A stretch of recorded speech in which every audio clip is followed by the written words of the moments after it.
ஓம் சாய்ராம், ஜெய் சாய்ராம். என் அன்பு குழந்தையே, நீ சென்ற வருடம் என்னிடம் கேட்ட ஒன்று உனக்கு கிடைக்காமல் தாமதமாகிவிட்டது. அது என்னால் கொடுக்க முடியாமலும் போய்விட்டது. ஏனென்றால் அதை நான் அப்போது உனக்கு கொடுத்திருந்தால் அதற்கான முழு பலனையும் உன்னால் அனுபவித்திருக்க முடியாது. அதனால் இந்த 2024 அது நிச்சயம் உனக்கு கிடைக்கப் போகின்றது. இது சித்திரை மாதத்தில் அது உனக்கு நடக்கப் போகிறது. நீ விரும்பி கேட்ட ஒன்று என்னால் தர முடியாமல் போனதற்கு கூட ஒரு மிகப்பெரிய காரணம் இருக்கு. அதையெல்லாம் உன்னிடம் நான் சொல்லவில்லை. ஆனால் இந்த நல்ல செய்தியை சொல்வதற்காகவே இந்த அதிகாலை பொழுதிலேயே நான் வந்திருக்கிறேன். இந்த 2024ஆம் ஆண்டு சித்திரை மாதத்திற்குள் அது உனக்கு நடக்கப் போகிறது. நிச்சயம் நடக்கும். அது சம்பந்தமான நல்ல செய்திகள் எல்லாம் இனி ஒன்றன் பின் ஒன்றாக உன்னை வந்து சேரும். கவலையே வேண்டாம். நீ ஜெயிக்கப் போகிறாய். அது தெரியாமல் நீ கவலைப்பட்டு கொண்டிருக்கிறாய். நம்பிக்கையோடு இரு. நான் உனக்கு தருகிறேன். நீ கேட்டதை இந்த வருடத்தில் தரப்போகிறேன். அது தொட்டது எல்லாம் துளங்க போகும் நன்னாளாக மாறப்போகிறது. உன் இல்லத்தில் பணம் நிரம்பி வழிய போகிறது. அனைவருக்கும் எடுத்துக்காட்டாக நீ வாழ்வாங்க வாழப்போகிறாய். இந்த சீரடி சாயப்பாவின் சத்திய வாக்கு நிச்சயம் உனக்கு பலிக்கும். உன்னை உயர்த்தும் காலம் வெகு தூரம் இல்லை தங்கமி. நல்ல நிலைக்கு நான் உன்னை உயர்த்தி காமிக்கின்றேன். உன் எண்ணங்களும் செயல்களும் உனக்கு மிக நன்மை அளிக்கும். பல லட்சங்கள் உன் இல்லத்தில் தங்கப் போகின்றது. ஒரு விஷயத்தை நீ எந்த கண்ணோட்டத்தில் காண்கின்றாயோ மற்றவர்களும் அதே கண்ணோட்டத்தில் காண்பதில்லை. அது சரியாகவே இருந்தாலும் மற்றவர்கள் பார்வைக்கு அது தவறாக இருக்கலாம். ஆனால் உன் மனதை நான் அறிவேன். உன் நோக்கம் எப்போதும் நேர்மறை எண்ணத்தோடு இருப்பதால் உன் வாழ்க்கையில் எந்த மாதிரியான பிரச்சனைகள் வந்தாலும் உன்னால் சமாளித்து மேலே வர முடிகிறது. எப்போதும் போல நீ மற்றவர்கள் என்ன நினைப்பார்கள் என்று சிந்திக்காமல் உன் பணிகளை சிறப்போடு நீ செய்து வா. உன் பொருளாதாரம் மேம்படக்கூடிய காலகட்டம் இது. பண வரவு உண்டாகும் நேரம் இது. சிக்கல்கள் எல்லாம் தீரும் நேரம் இது. நடப்பது உனக்கு சாதகமாகவே இருக்கும். உன்னுடைய பயணமானது மகிழ்ச்சி அளிக்கக்கூடியதாக இருக்கும். கண்டிப்பாகவே உன்னுடைய பண பிரச்சனை எல்லாமே தீரப்போகிறது. பல வழிகளில் உனக்கு பண வரவு உண்டாக போகிறது. பண வரவு வருவதால் உன்னுடைய வாழ்க்கையை பல மடங்காக பெருகப் போகிறது. சந்தோஷம் நிரம்பி உன் பண கஷ்டம் எல்லாம் தீர்ந்து கடன் பிரச்சனை எல்லாம் அடையும் போகும் நேரம் இது. பல லட்சங்கள் உன் இல்லத்தில் தங்கப் போகிறது. நீ தொட்டது எல்லாம் தொடங்கப் போகிறது. உன் இல்லத்தில் பணம் நிரம்பி வழிய போகிறது. இந்த அப்பா சொல்வது நிச்சயம் நடக்கும். நீ ஜெயிக்க பிறந்த என்னுடைய குழந்தை. நீ சந்தோஷமாக இரு. சித்திரை மாதத்திற்குள் அது நிச்சயம் நடக்கும். உன் இல்லம் தேடி வந்து நிலையான ஆனந்தத்தை தருவேன். எதிர்பாராத ஒரு திருப்பு முனையாக அமையப் போகிறது இந்த வருடம். அது உங்களுக்கு அளவற்ற மகிழ்ச்சியை தரும். உங்கள் மகிழ்ச்சியான நாட்கள் தொடங்கிவிட்டன. என்னுடைய நாமத்தை நீ உச்சரி. யாரும் இல்லை என்ற எண்ணத்தை உனக்குள் ஏற்படுத்தி கொள்ளாதே. அது மிகவும் ஆபத்தானது. உனக்குள் நானும் எனக்குள் நீயும் இருக்கும்போது அந்த எண்ணமே தவறாகி விடுகிறது. சதா சர்வ காலமும் என் சாயி என்னுடன் இருக்கிறார். எனக்கு என்ன கவலை என்று சொல்லிப்பார். உனது பயமெல்லாம் போய் தைரியம் கிடைக்கும். நானே நிரந்தரம். மற்றவையெல்லாம் கலைந்து போகும் மேகங்கள். இதை ஞாபகத்தில் வை. நீ உச்சத்தை அடைவாய். உங்களை நீங்கள் எவ்வளவு நேசிக்கிறீர்களோ அதே அளவிற்கு பிறர் மீதும் நேசம் காட்டுங்கள். அவர்கள் உங்களை விட எந்த விதத்திலும் குறைந்தவர்கள் அல்ல என்பதை முதலில் புரிந்து கொள்ளுங்கள். எக்காரணம் கொண்டும் பிறரை இழிவாக பேசுதலும் வீண் பழி சுமத்துதலும் கூடாது. இத்தகைய செயல்களால் வீண் பகை வளருமே தவிர பெயருக்கு கூட நன்மை உண்டாகாது. மேலும் இத்தகைய குணமுடையவர்களிடம் பாசம், பரிதாபம், இரக்கம், கருணை என எத்தகைய நற்பண்புகளும் இருக்காது. மனிதர்களுக்கு ஏற்படும் துன்பமானது வெளியில் எங்கிருந்தோ வருவதில்லை. அவரவர் நடந்து கொள்ளும் செயல்களுக்கேற்ப அவர்களுக்கு வந்து சேர்கிறது. பிறரை பழிப்பதாலும் நமக்கு துன்பம் வரும். ஆகவே பழி சொல்லை விட்டு அனைவரிடமும் பரிவுடன் நடந்து கொள்ள வேண்டும். சிலர் மற்றவர்களை பற்றி குறை சொல்லுவதையோ வழக்கமாக கொண்டிருப்பார். பிறர் செய்யும் நல்ல செயல்களை கூட மாற்றி திரித்து பேசுவர். அடுத்தவர்களை குற்றம் சொல்லிக் கொண்டிருப்பவர்களிடம் யாரும் நெருங்க கொண்டிருக்க மாட்டார்கள். ஒரு கட்டத்தில் அவர் தன் நண்பர்கள் மற்றும் சுற்றத்தார் அனைவரையும் இழந்து தனித்து நிற்க வேண்டிய சூழ்நிலைதான் வரும். இறுதி வரையில் அவருக்கு சொந்தம் உறவு என யாரும் இல்லாமலேயே போய்விடும். புறம் கூறி பொய்த்துயிர் வாழ்தலின் சாதல் அறம் கூறும் ஆக்கம் தரும் என்றார் வள்ளுவர். ஒருவர் இல்லாத போது அவரை பழித்து பேசி, அவர் இருக்கும் போது பொய்யாக வேறொன்று சொல்லி உயிர் வாழ்வதை விட சாதல் நல்லது என்கிறார். ஆனால் இன்று வம்பு பேச்சுகள் இறந்தவரையும் விட்டு வைப்பதில்லை என்பதுதானே நடப்பியல். உண்மை என்னவென்று அறிந்து கொள்ளாமல் காலத்துக்கும் வம்பு பேசிக்கொண்டு மற்றவர்கள் மீது எக்காரணம் கொண்டும் புறம் சொல்ல கூடாது. அந்த தவறை நாம் ஒருபோதும் செய்யக்கூடாது. ஒருவரை புகழ்ந்து பேசாவிட்டாலும் பரவாயில்லை, ஆனால் இகழ்ந்து பேசாதீர்கள். மற்றவர்கள் பற்றி குறம் கூறாதிருக்கும் வகையில் நம் அகம் மேம்பட வேண்டும். புறம் கூறுவதை தவிர்த்து நம் அகத்தை மேம்படுத்த வேண்டும். வசதிகளும் வாய்ப்புகளும் செல்வாக்கும் அதிகாரமும் அளவின்றி இருக்கும் போது இறைவனை பற்றி நினைவே இல்லாமல் நான் நான் என்று மமதை கொண்டு இருமப்பா இருந்துவிட்டு இறுதியில் எல்லாவற்றையும் இழந்த நிலையில் இறைவனிடம் அடைக்கலம் வேண்டுவது இவ்வுலகில் பெரும்பாலான மனிதர்களின் வழக்கமாக போய்விட்டது. அந்நிலையிலும் தன்னிடம் சரணாகதி அடைந்தவர்களை கைவிடாமல் நாம் செய்த பிழைகள் யாவற்றையும் பொறுத்து கொண்டும் மன்னித்தும் நம்மை காத்து ரட்சிப்பவர் சத்குரு ஒருவரே. அவர் சாய்பாபாவே ஆவார். சத்குரு நினைத்தால் கடந்த காலமும் நிகழ்காலம் ஆகும், நிகழ்காலமும் எதிர்காலம் ஆகும். நம்முடைய ஜென்மத்தின் கணக்குகளை தீர்த்து வைப்பவர் சத்குரு சாய்பாபா அவரே. உள்ளார்ந்த நம்பிக்கையும் தைரியமும் பொறுமையும் சகிப்புத்தன்மையும் இல்லையெனில் குருவின் அருள் சாத்தியமில்லை. குருவின்றி ஞானமும் இல்லை, குருவின்றி மோட்சமும் இல்லை, குருவின்றி உயர்வும் இல்லை, குருவின்றி எதுவும் இல்லை. நான் கடுமையும் கண்டிப்பும் மிகுந்தவராக துவக்கத்தில் தோன்றலாம். ஆயினும் என்னுடைய அன்பு லாபம் எதையும் எதிர்பார்க்காதது. பொறுமையாகவும் தைரியமாகவும் என்னிடம் உறவை தொடர்ந்தால் உனக்கு மங்களங்கள் உண்டாகும். சாய் மீது நம்பிக்கையோடும் பொறுமையோடும் நாம் அவரை கண்காணித்து வந்தால் அவர் நம்மை ரட்சிப்பார். விண்ணை நம்பு, முடியும் என்று உன்னை நம்பு. கொஞ்சம் நேரம் பிடிக்கும் என்பதை தவிர கடக்க முடியாத கவலை என்று எதுவும் இல்லை. உன் வாழ்க்கையில் இனி நல்லதுதான் நடக்கப் போகிறது. உன் சாயப்பா சொல்வதை முழுவதுமாய் கேட்டுக்கொண்டு நிச்சயமாக உன் பயணத்தை தொடரு. எல்லாம் வெற்றி மட்டுமே கிடைக்கும். எவர் ஒருவர் தம்முடைய மனோதைரியத்தை என்னிடம் முழுமையாக ஒப்படைத்து திடமான விசுவாசத்தை மனதில் தரித்து என்னை வணங்கி வழிபடுகிறாரோ அவர் பெரும் பெற்றவர் ஆவார். அவருக்கு நான் எக்காலமும் கடன்பட்டவனாவேன். அவருக்கு யாரும் எந்த கெடுதலும் செய்ய முடியாது. உன் வீட்டில் இப்போது சுப காரியம் நடக்குமா என கவலைப்பட்டு கொண்டிருக்கிறாய். மகளே, நிச்சயம் நிறைவேறும். இந்த சாயின் ஆசியோடு நிறைவேறும். நம்பிக்கையோடு முயற்சி செய். உனக்கு துணையாக உன் அருகில் நான் இருக்கிறேன். நீ உண்மையோடும் ஆன்ம உணர்வோடும் கண்ணீரோடும் செய்கின்ற பிரார்த்தனைகளை நான் கேட்டுக்கொண்டு தான் இருக்கிறேன்.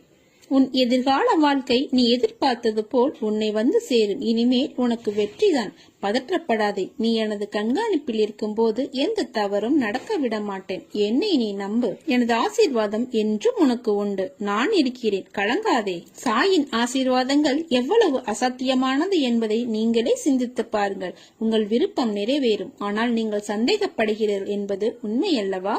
முதலில் பாபாவிற்கு நாம் நன்றி கூற வேண்டும். இன்று நமக்கு கிடைத்திருக்கும் வசதிகள், வாய்ப்புகள் ஆகியவற்றை அவை சிறியதாக இருந்தாலும் அவற்றை நமக்கு கொடுத்ததற்காக நன்றி கூற வேண்டும். பண வசதியில், படிப்பில், அந்தஸ்தில், வேலை வாய்ப்புகளில், பதவிகளில், வீட்டு வசதியில் நம்மை விட கீழ்நிலையில் உள்ளவர்களை விட மேலான நிலையில் நம்மை வைத்திருப்பதற்கு பாபாவிற்கு நன்றி கூற வேண்டும்.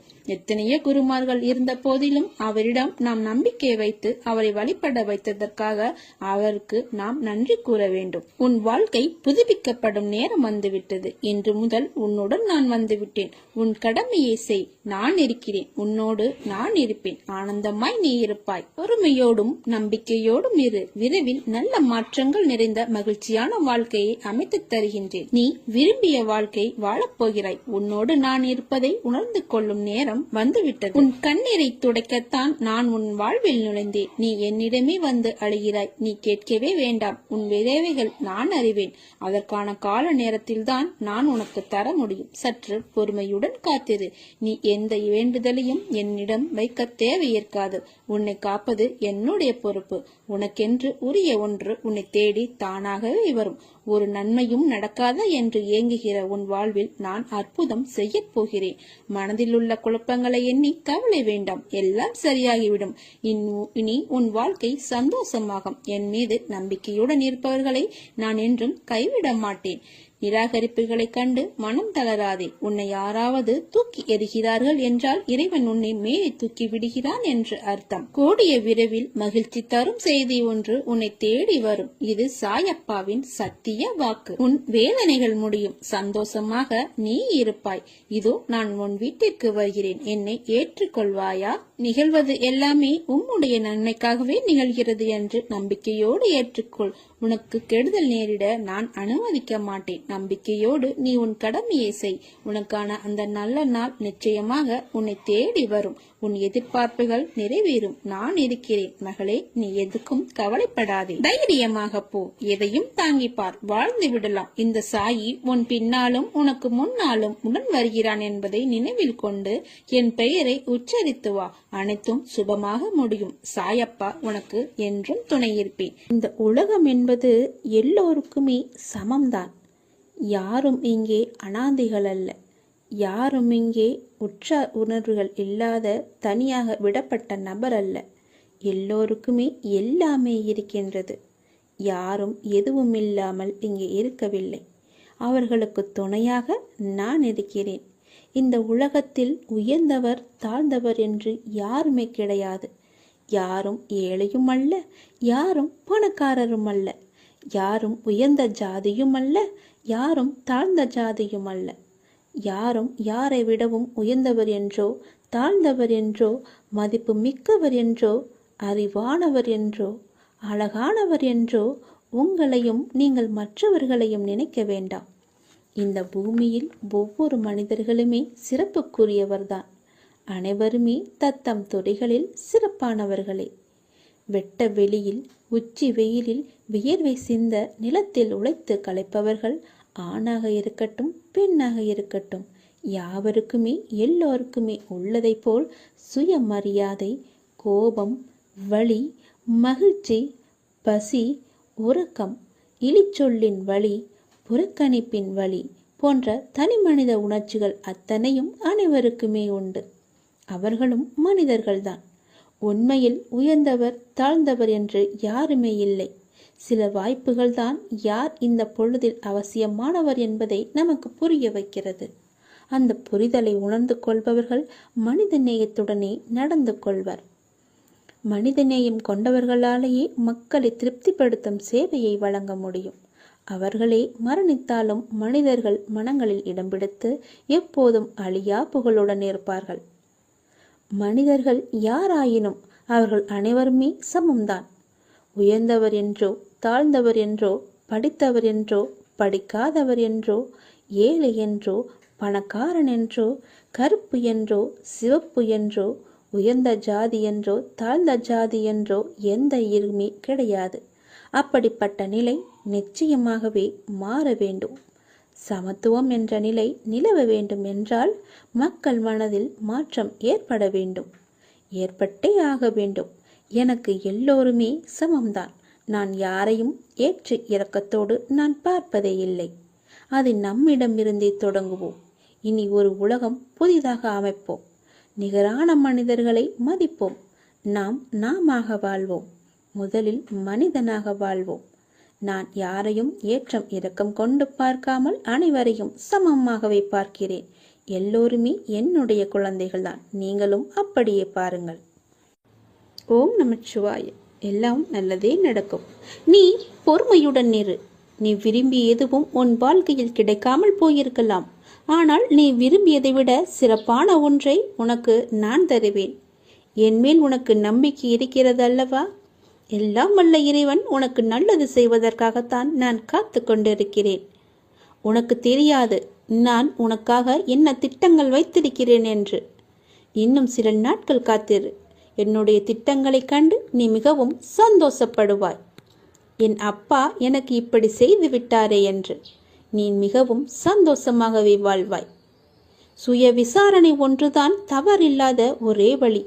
நீங்க உண்மையில் இருக்கும் நிபந்தனையற்ற முழுமையான இருப்பை உணர ஒரே நேரடியான ஒன்று சுய விசாரணை. நான் யார்? விசாரணை எல்லா எண்ணங்களுக்கும் ஆதாரம் நான் என்ற எண்ணமே. நான் யார் என்ற சுய விசாரணையால் தான் மனம் ஒன்றி போகும். நான் யார் என்ற எண்ணம் மற்ற எல்லா எண்ணங்களையும் அழித்து இறுதியில் தன்னையும் கொன்றுவிடும்.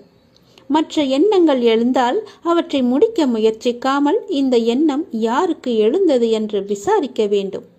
எத்தனை எண்ணங்கள் எழுகின்றன என்பது என்ன? ஒவ்வொரு எண்ணம் எழும்பும் போதும் உஷாராக இருக்க வேண்டும்.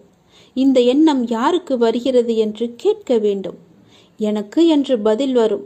அப்போது நான் யார் என்று நீங்கள் விசாரித்தால் மனம் அதன் மூலத்திற்கு அல்லது எங்கிருந்து வந்தது என்று திரும்பவும் எழுந்து எண்ணமும் மூழ்கும். இப்படி அதிகமாக பயிற்சி செய்யும் போது மனதின் மூலாதாரமாக நிலைத்து நிற்கும் சக்தி அதிகரிக்கும். அப்படிதான் நீங்கள் எந்த விஷயத்தை செய்தாலும் எங்கு போனாலும் இதை செய்யலாமா, இதை செய்வதால் நமக்கு நன்மை ஏற்படுமா என்று ஒரு முறைக்கு பல முறை நீங்கள் யோசிக்க வேண்டும். எடுத்தோம் முடித்தோம் என்று எந்த ஒரு காரியத்தையும் செய்யக்கூடாது. இன்றைய நிலைக்கு இது வந்தால் நமக்கு சரியாக இருக்கும் என்று நீங்கள் நினைக்கலாம். அது நாளை உங்களுக்கு சரியாகமா இருக்குமா என்று ஒரு தடவைக்கு பல முறை யோசித்து செயல்படுங்கள்.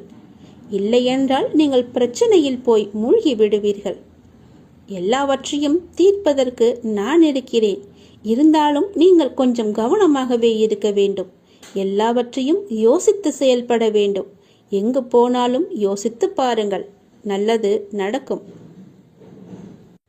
ஓம் நம சிவாய. எல்லாம் நல்லதே நடக்கும். இனி எல்லாமே உனக்கு நல்லதாகவே நடக்கும். நீ மனதில் குழப்பத்தோடு இருப்பதால் செய்யும் எல்லா செயலிலும் உனக்கு கவனம் செலுத்துவதாக நினைத்து கொண்டு நீ இப்போது கவனமின்றி எல்லாவற்றையுமே இழந்து கொண்டு வந்து கொண்டிருக்கிறாய். சரிதானே? உன்னிடம் உள்ளது எல்லாமே இழக்கும் சூழ்நிலையில் இருக்கிறது. ஏனென்றால் உன் மனதில் குழப்பம் உன்னை ஆட்டி படைத்து கொண்டிருக்கிறது. எந்த சூழ்நிலை ஆயினும் அதிலுள்ள நல்லதை மட்டுமே பார்க்கும் பழக்கத்தையும் பக்குவத்தையும் நீ வளர்த்துக்கொள். அப்பொழுதுதான் உன்னால் எவ்வளவு கடினமான சூழ்நிலையும் எதிர்கொள்ள முடியும். நீ ஒன்றை மட்டும் புரிந்து கொள்.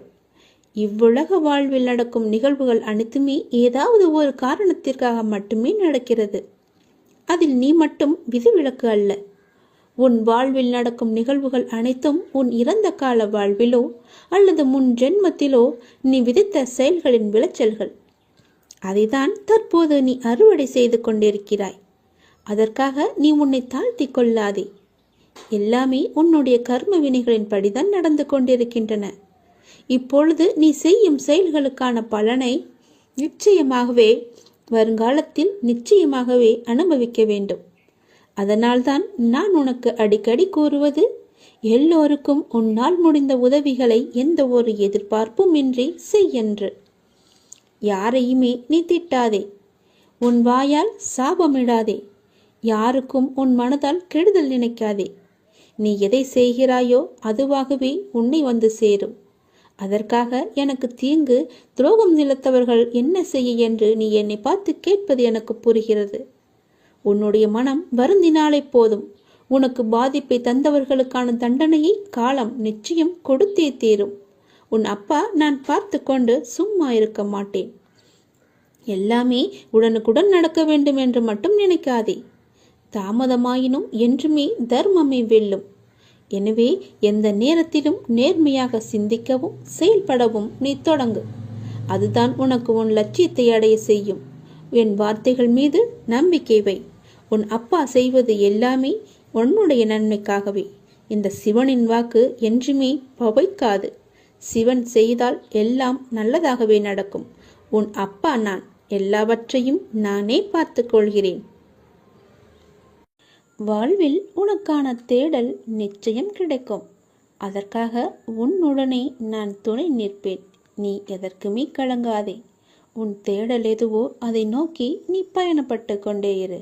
என் துணை நிச்சயமாக உனக்கு இருக்கும். உன் கண்ணில் வடியும் கண்ணீரை துடைக்க நானே வருவேன். நானே உனக்கு துணையாக இருப்பேன். நீங்கள் சற்று திரும்பி பாருங்கள். உங்களை கஷ்டப்படுத்திய நாட்கள் எல்லாம் கற்றுக் கொடுத்த நாட்கள் என்று உங்களுக்கே தெரிய வரும். அத்தகைய அனுபவங்களை சேகரித்து வையுங்கள். இனி வரும் நாட்களில் எச்சரிக்கையோடு செயல்பட அதுவே உங்களுக்கு உதவியாக இருக்கும். கவலைப்படுவதற்கு காரணங்களை தேடாமல் ஒவ்வொரு நிகழ்விலும் உள்ள யதார்த்தத்தை எண்ணி மகிழ்ச்சியாக இருக்க பழகிக் கொள்ளுங்கள். எந்த சூழ்நிலையிலும் முயற்சியை மட்டும் கைவிடாதீர்கள்.